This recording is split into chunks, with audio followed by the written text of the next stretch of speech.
Triple H. Triple H Yeah. was basically the opposite of what The Rock was. Everything I wanted The Rock to do, Triple H would, do the opposite. And that's what made him such a good heel. And as a kid, I fucking couldn't stand Triple H.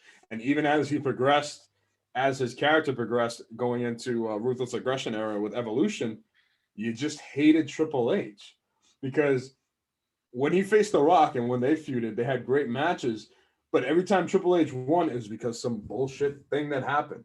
He Yeah. would never beat The Rock fair and square, and it would just be like, oh, like why did he get away with that? And that honestly, that's what makes a good heel. And you continue to watch because you want to see that guy get his ass kicked.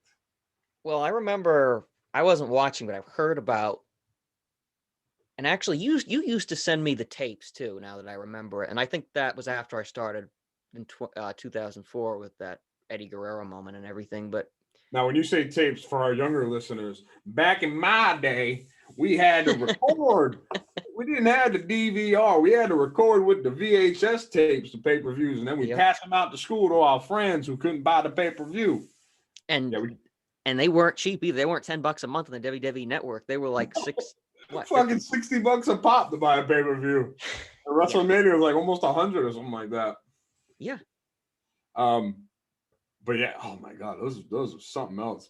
Kids today don't know how easy they have it with the WWE Network and everything.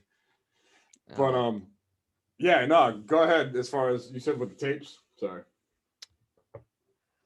I remember WrestleMania 21, Triple H. That was kind of the big. Was, if I'm not mistaken, that he felt like Batista, and that was his big loss after a long few little while, like big singles loss. I know he had the triple threat with Shawn Michaels and but and who? We can talk about. Hey, we can talk about him on this show. Hey. Yeah, of course. I'm just joking. Chris Benoit, Shawn Michaels, Triple H, triple threat. I think Triple H was the one who tapped out, but it was like the Triple H show for a while there. Wasn't it? Like all Raw episodes of Raw would be like literally beginning segment Triple H, middle segment Triple H, end it with Triple H, backstage. And the thing was with Triple H when he was at Evolution, and this might have been Triple H in his prime. I'm gonna say this right now. Evolution Triple H was Triple H in his prime. Why? Because he was that heel who showed up on Raw every Monday, gave his 2 cents about what he's gonna do to this guy, blah blah blah. Never fucking wrestled on Raw. If you wanted to see Triple H wrestle, you would have to buy the pay-per-view, which brought in viewers because you'd want to see Triple H lose to Goldberg, to Kane, to Randy Orton when he feuded with him after. Like, you wanted to see him lose, and you'd have to buy the pay-per-view because he wouldn't wrestle on Raw. He would handpick people from Evolution to go fight his battles for him, and that was the most frustrating thing in the world.